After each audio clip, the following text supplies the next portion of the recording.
மீண்டும் 2.0 ஆட்சியா? சான்ஸே இல்லை. மு.க. ஸ்டாலின் ஆசையில் மண்ணை அள்ளி போட்ட அண்ணாமலை. என்டிஏ கூட்டணிக்காக கையில் எடுத்த முக்கிய ஆயுதம். அன்பு கூட்டம் வெளியிட்ட செய்தியால் பரபரப்பு. வணக்கம் நண்பர்களே.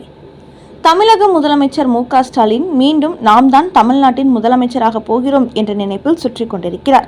அதோடு கடந்த காலங்களிலெல்லாம் அதிமுகவை வீழ்த்துவேன் என்று சொல்லும் அவர் இப்போது இது தமிழ்நாட்டுக்கும் டெல்லிக்கும் இடையிலான தேர்தல் என்று கூறி வருகிறார்.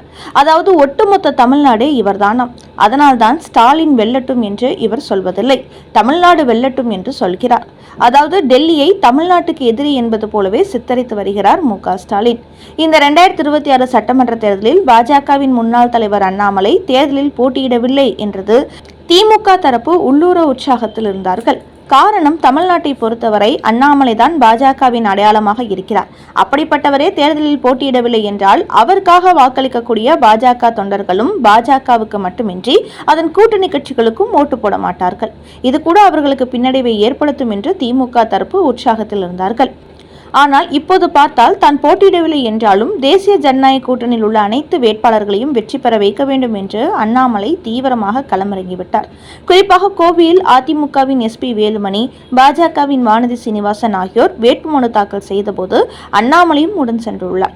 இதேபோன்று அடுத்தபடியாக தமிழ்நாடு முழுக்க சென்று தேசிய ஜனநாயக கூட்டணி வேட்பாளர்களின் வெற்றிக்காக தீவிரமான பரப்புரையில் ஈடுபட போகிறார் அண்ணாமலை. இந்த நேரத்தில் கடந்த 2 தினங்களுக்கு முன்பு அண்ணாமலை அன்பு கூட்டத்தின் முக்கிய நிர்வாகிகள் கோவைக்கு வரவழைக்கப்பட்டு அவர்களுக்கு ஒரு கோரிக்கை வைத்திருக்கிறார் அண்ணாமலை. அது என்னவென்றால், இந்த தேர்தலில் நான் போட்டியிடவில்லை என்றாலும் என்டிஏ கூட்டணி கண்டிப்பாக வெற்றி பெற வேண்டும் என்பதில் உறுதியாக இருக்கிறேன். தேசிய ஜனநாயக கூட்டணி வெற்றிதான் என்னுடைய வெற்றி. அதனால் நான் போட்டியிடவில்லை என்றாலும் கூட பாஜக மற்றும் கூட்டணி கட்சிகளின் அனைத்து தொகுதிகளிலும் நான் தான் போட்டியிடுகிறேன் என்ற தோணியில் நீங்கள் தமிழ்நாடு முழுக்க தேசிய ஜனநாயக கூட்டணி வேட்பாளர்களுக்கு ஆதரவு அளிக்க வேண்டும். நான் போட்டியிட்டால் எப்படி வாக்கு சேகரிப்பீர்களோ அதே போன்று அனைத்து தேசிய ஜனநாயக கூட்டணி வேட்பாளர்களுக்கும் நீங்கள் வாக்கு சேகரிக்க வேண்டும். இந்த வெற்றி தமிழ்நாட்டில் முக்கியத்துவம் வாய்ந்ததாகும். திராவிட நாடு என்ற ஊழல் மாடல் ஆட்சிக்கு முடிவு கட்ட வேண்டும். அதனால் தமிழ்நாடு முழுக்க உள்ள அண்ணாமலை அன்பு கூட்டத்தினர் தீவிரமான பிரச்சாரத்தில் ஈடுபடுங்கள். தேசிய ஜனநாயக கூட்டணி வெற்றிதான் அண்ணாமலை வெற்றி என்பதை மனதில் கொண்டு செயல்படுங்கள் என்று ஒரு கோரிக்கை வைத்திருக்கிறார் அண்ணாமலை. இதையடுத்து அண்ணாமலை அன்பு கூட்டத்தை சேர்ந்த நிர்வாகிகள் தமிழ்நாடு முழுக்க உள்ள தங்களது நிர்வாகிகளுக்கு சுற்றறிக்கை அனுப்பி அனைவரும் இந்த தேர்தலில் தேசிய ஜனநாயக கூட்டணி வேட்பாளர்களுக்காக தீவிரமாக களப்பணி ஆற்றுங்கள், இது நம்முடைய தலைவர் அண்ணாமலையின் உத்தரவு என்று சொல்லி ஒரு சுற்றறிக்கை அனுப்பியுள்ளார்கள். இதன் காரணமாக பாஜகவுக்கான ஓட்டுகள் எல்லாம் வேறு கட்சிகளுக்கு சிதறிவிடும். அதனால் தேசிய ஜனநாயக கூட்டணிக்கு வெற்றி வாய்ப்பு குறைந்துவிடும் என்று நினைத்த திமுகவுக்கு அண்ணாமலை அன்பு கூட்டத்தினருக்கு போட்டுள்ள இந்த உத்தரவானது கடும் அதிர்ச்சியை கொடுத்திருக்கிறது. அடுத்த செய்தி. பாஜகவில் துணை முதலமைச்சர் ரேஸில் 4 முக்கிய புள்ளிகள். தீயாய் பரவும் செய்தியால் அதிர்ச்சியில் எடப்பாடி. 2026 சட்டமன்ற தேர்தலில் எந்த கட்சியும் அறுதி பெரும்பான்மை பிடிக்க முடியாது என்பதே அரசியல் வல்லுநர்களின் கருத்தாக உள்ளது. திமுகவை பொறுத்தவரை மீண்டும் தாங்கள் ஆட்சியை பிடித்துவிடலாம் என்று நினைத்தாலும் கூட அதற்கு வாய்ப்பில்லை என்பதே பல்வேறு சர்வே முடிவுகள் தெரிவிக்கும் தகவலாக உள்ளது. அந்த வகையில் திமுக மீது இருக்கும் அதிருப்தி அதிமுகவுக்கு சாதகமாக இருக்கும் என்று எடப்பாடி பழனிசாமி ஒரு கணக்கு போட்டு வருகிறார். அதோடு தனி பெரும்பான்மை தொகுதியில் வெற்றி பெற்று விடுவேன் என்று அவர் சொன்னாலும் அதற்கு வாய்ப்பில்லை என்பது அவருக்கு தெரியும். அதனால் இந்த தேர்தலில் எடப்பாடி பழனிசாமி ஆட்சி அமைக்க வேண்டும் என்றால் கூட்டணி கட்சிகளின் தயவு கண்டிப்பாக தேவைப்படும். அதிலும் பாஜகவை பொறுத்தவரை இந்த தேர்தலில் இரட்டை இலக்கத்தில் 15 தொகுதிகளுக்கு மேல் கண்டிப்பாக வெற்றி பெற்றுவிட வேண்டும் என்று ஒரு கணக்கு போடுகிறார்கள். அப்படித்தான் சமீபத்தில் டெல்லி மேலிடம் நடத்திய சர்வேயிலும் தெரிய வந்துள்ளதாம். அதனால்தான் தற்போது பாஜகவின் சில முக்கிய புள்ளிகள் களமிறங்கி தீயாக வேலை செய்து கொண்டு வருகிறார்கள். கண்டிப்பாக தமிழ்நாட்டில் இந்த முறை அதிமுக பாஜக கூட்டணி ஆட்சிதான் என்பதால் பாஜகவை சேர்ந்த எல் முருகன், நயினார் நாகேந்திரன், தமிழிசை, வானதி ஆகிய 4 பேரும் தாங்கள் எப்படியேனும் துணை முதலமைச்சர் பதவியை கைப்பற்றிவிட வேண்டும் என்று அதிதீவிரம் காட்டுவதாக கூறப்படுகிறது. குறிப்பாக தற்போது மத்திய இணையமைச்சராக இருக்கும் எல் முருகன் அவிநாசி தொகுதியில் வெற்றி பெற்று எப்படியேனும் தன் துணை முதலமைச்சர் ஆகிவிட வேண்டும் என்று திட்டம் தீட்டி வருவதாக பாஜக வட்டாரங்களில் கூறுகிறார்கள். அதோடு டெல்லி மேலிடமும் மாநில அரசியலில் கவனம் செலுத்துமாறு அவருக்கு உத்தரவு போட்டிருப்பதால் கூடிய சீக்கிரமே தனது மத்திய இணையமைச்சர் பதவியை ராஜினாமா செய்துவிட்டு அவர் முழுநேர தமிழக அரசியலுக்கு வரப்போகிறார். அதனால்தான் அவிநாசியில் வெற்றி பெற்று NDA கூட்டணி ஆட்சியில் தான் தமிழ்நாட்டில் துணை முதலமைச்சர் ஆகிவிட வேண்டும் என்று எல் முருகன் காய் நகர்த்துவதாகவும் சொல்லப்படுகிறது. ஆனால் அண்ணாமலை இந்த தேர்தலில் போட்டியிடவும் இல்லை, துணை முதலமைச்சர் பதவிக்கு அவர் ஆசைப்படவும் இல்லை. டெல்லியிலிருந்து அவருக்கு முக்கிய பொறுப்பு விரைவில் வரப்போவதால் இந்த துணை முதலமைச்சர் ரேஸில் தான் இறங்காமல் ஆரம்பத்திலிருந்தே தனி டிராக்கில் போய்க் கொண்டிருக்கிறார் என்பது குறிப்பிடத்தக்கது.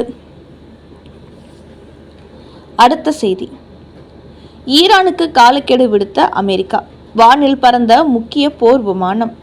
லாக்டவுனில் சிக்கப் போகிறதா இந்தியா? ஈரான் மீது அமெரிக்கா, இஸ்ரேல் நாடுகள் தொடர்ந்து தாக்குதல் நடத்தி வரும் நிலையில் வளைகுடா நாடுகளிலிருந்து இந்தியா உள்ளிட்ட நாடுகளுக்கு கொண்டு வரும் கச்சா எண்ணெய் நிறுத்தப்பட்டிருக்கிறது. இதனால் தற்போது இந்தியா, ரஷ்யா உள்ளிட்ட வேறு சில நாடுகளிடமிருந்து கச்சா எண்ணெய் வாங்கி வருகிறது. அதேபோன்று பாகிஸ்தான் உள்ளிட்ட அண்டை நாடுகளும் எரிபொருள் தட்டுப்பாடு ஏற்பட்டுள்ளது. இதன் காரணமாக தற்போது பாகிஸ்தானில் லாக்டவுன் அமலில் உள்ளது. இந்தியாவில் வணிக சிலிண்டர் விநியோகம் பெரிய அளவில் பாதிக்கப்பட்டிருக்கிறது. இந்த நிலையில்தான் தற்போது அமெரிக்க அதிபர் ட்ரம்ப் ஈரானுக்கு ஒரு கெடு விதித்துள்ளார். அது என்னவென்றால், உடனடியாக போர் ஒப்பந்த நிறுத்தத்திற்கு கையெழுத்திட வேண்டும். அப்படி இல்லை என்றால் ஈரான் மீது அமெரிக்கா இன்னும் பெரிய அளவில் தாக்குதல் நடத்தும் என்று அவர் எச்சரித்திருக்கிறார். ஆனால் ஈரான் அமெரிக்காவின் இந்த ஒப்பந்தத்திற்கு அடிபணிவதாக தெரியவில்லை. இதனால் அனைத்து உலக நாடுகளுமே மிகப்பெரிய அளவில் அதிர்ச்சி அடைந்துள்ளன. குறிப்பாக இந்தியாவை பொறுத்தவரை ரஷ்யா, சவுதி அரேபியா உள்ளிட்ட நாடுகளிலிருந்துதான் கச்சா எண்ணெயை இறக்குமதி செய்கிறது. இது போதுமானதாக இருந்தாலும் கூட ஈரான் நாட்டில் இருந்துதான் எல்லா உலக நாடுகளுக்கும் கச்சா எண்ணெய் ஏற்றுமதி செய்யப்படுகிறது.